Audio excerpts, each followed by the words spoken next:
So in this video, I'm going to be showing you what I do to my dirt bike after I'm done riding to keep it in good shape. So let's get into it. Start with your air filter.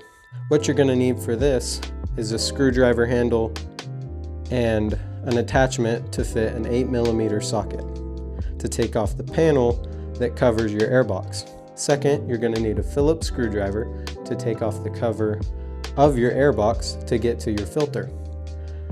And when you get your filter out, you're going to want a pair of gloves because that filter has oils on it, which can get on your hands and get nasty. So after that, you're going to want some gasoline, and that is good for cleaning out your filter. And it gets that oil out and other things. And then after that, wrapping it up, you're going to want to spray some spray-on air filter oil. Starting with your panel, you have one 8mm bolt right here. So you're going to want to line that up. And I find it easier to use one of these handled screwdriver things that you can attach a socket to, because it's not very hard to get these out, and a ratchet can make it harder. There is an attachment.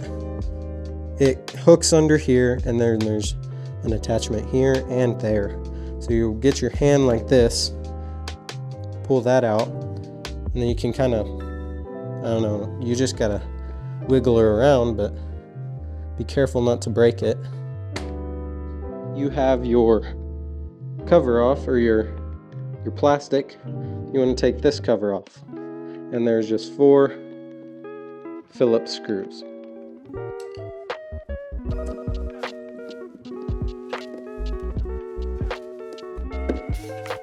There you have it. There's your filter and your 4 screws. Once you get your dreaded latex gloves on, I ripped mine, you want to push that forward, and there's this little thing that flips out, and you flip that out. And then you just kind of grab it, pulls on out. And you can see, now that you have your filter out, there is a plastic reinforcement inside here. And there's 2 little prongs that go into holes to keep it in the right spot inside your air filter box. You want to pull the actual filter off those pins or prongs, and then it just kind of slides off. So that is a little reinforcement cage. Set that to the side, and then you have your soft filter. What you're going to want to do is you're going to want to dip it in your gasoline, and you don't need much. I only have about, like, I don't know, 1/4 of an inch of gas in the bottom, because you don't want to waste gas, you know. Gas prices are high. So you just dip it in there, squeeze that out as best you can, and then you're going to want to set this off to the side to dry. And you can set it somewhere where, like, a fan is blowing on it, or somewhere secure outside where, like, it doesn't fall in the grass or dirt. But you want to make sure this does not get any dirtier than it did, and let it dry. Gasoline dries fast, so you don't have to wait a long time, not as long as water. So that's why this is more efficient than soap and water. It just smells worse. So that's it. So while your filter is drying, we're going to clean the chain and re-lube it. So what you're going to want for that is some rags to throw on the ground to keep that chain cleaner and chain lube from getting on your floor. Then you're going to want a grunge brush to scrape all that stuff off and that dirt. You're going to want some chain cleaner to use while you're using your grunge brush, and then to wrap it all up, you're going to get some chain lube. And these cans of spray I've been using are from Maxima Racing Oils. It's a tongue twister. I am not sponsored, just where I bought them. Yeah. I just realized JB Mooney's in the background, so he's going to be helping us out. So let's get to cleaning a chain. Okay, So now that we're down by the chain, I do want to acknowledge that it is very helpful to have your bike on a stand, because when it's not, your tire can't free spin and it's a lot harder to move your bike, scrub the chain, move your bike and scrub the chain. Here we can just turn this wheel.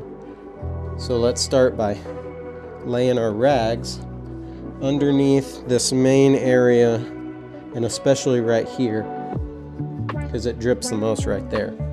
Second, grab your chain cleaner. You're just gonna get a good bit while you spin your tires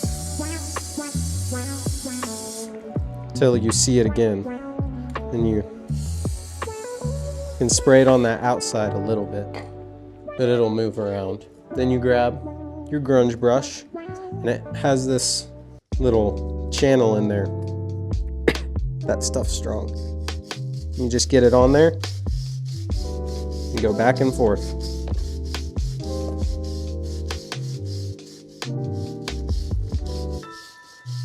Once you think you got it all on this outside, you can kind of put it under here and get the inside.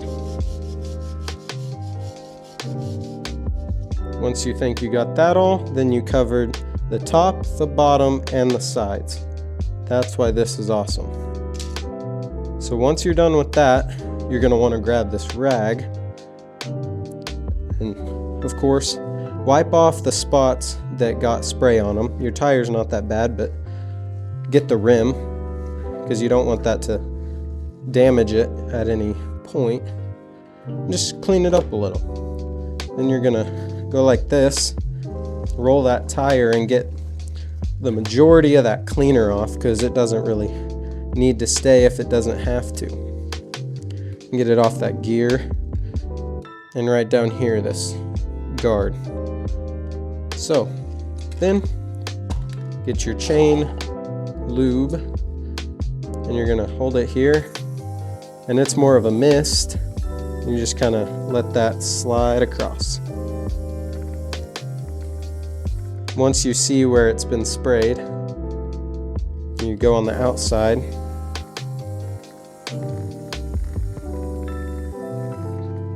And then here, go on the inside. You can never use too much of this, because it only makes it better by keeping it lubricated so you don't have rusty chains.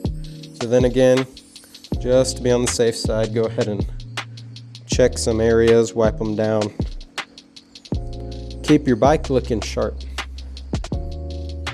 And that is it for cleaning your chain.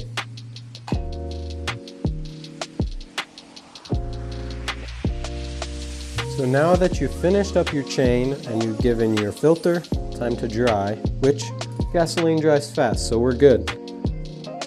If it's not done by that time, definitely do not put it in wet. Mine is. So what you're gonna wanna do is, just for a workspace, I put this down so I can spray my filter and not get it on my bike. So grab your spray. You're gonna wanna give it a good shake just so it does everything right. And then you're gonna fan this over, and it's blue so you can tell where you've been. Matter of fact, I got it on my muffler, so I suggest just spraying it out where nothing is, and this is why you have a glove, so you can hold it.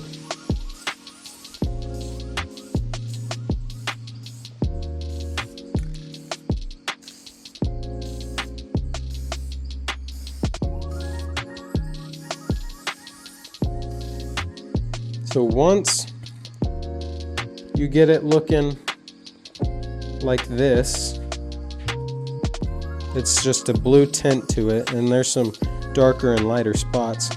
You want to just rub it around and get it mixed in, because that'll mix well. So now that you have that all kneaded in and it's kind of a blue tint, at least that's the color of my spray. I don't know if you have a different color spray, but you're going to want to grab your little cage reinforcement. Stick that piece through the hole and just bring it on around. Put it through those little pinhole thingies. And you got a brand new swanky filter. So right around here, this is kind of important. This sits against where the air goes into your motor. You do not want dirt in your motor. You want this to sit flat.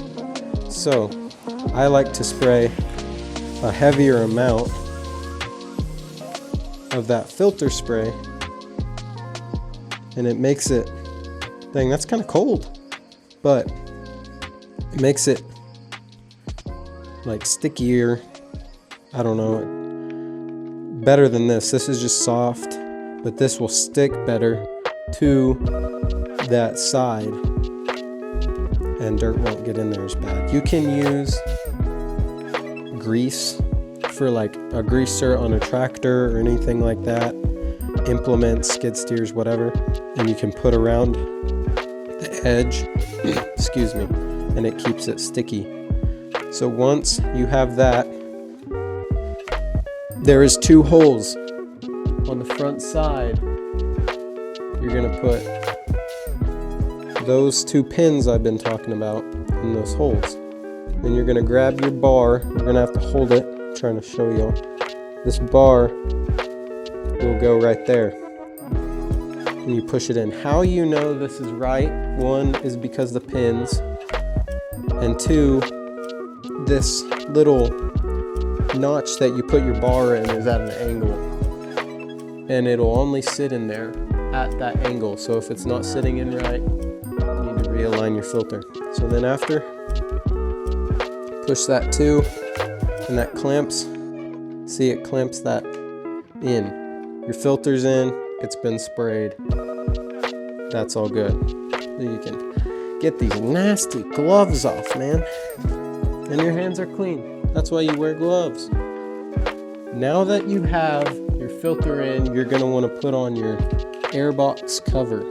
Get your 4 screws. I advise always putting them in here. It makes it easier not to lose them. There's a notch on the top.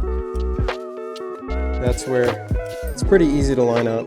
Just pay attention when you take it off, but that lines up there and it can just sit.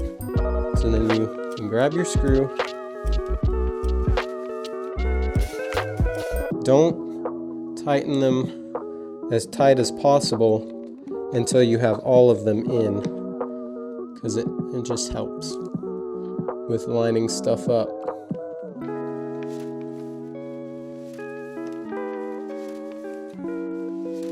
So while I'm just screwing these in, I want to say thank you for watching this far, and I hope this is good information and y'all can do this yourself. And if y'all would like, leave a like and subscribe and just support me while I keep making videos. That would be awesome. We have it done now. Now it's time for your cover. So you're going to want to grab your cover, put the lip under your seat, and then the connection here, just kind of slides in. My knees are hurting. And then push that in, and then there's a little like button thing that goes in a hole. You just kind of push it in, move it around, you'll get it. So then, let me grab that. Get your 8mm bolt, put in the hole, twist her on in, tighten her down. And that is it for cleaning your air filter.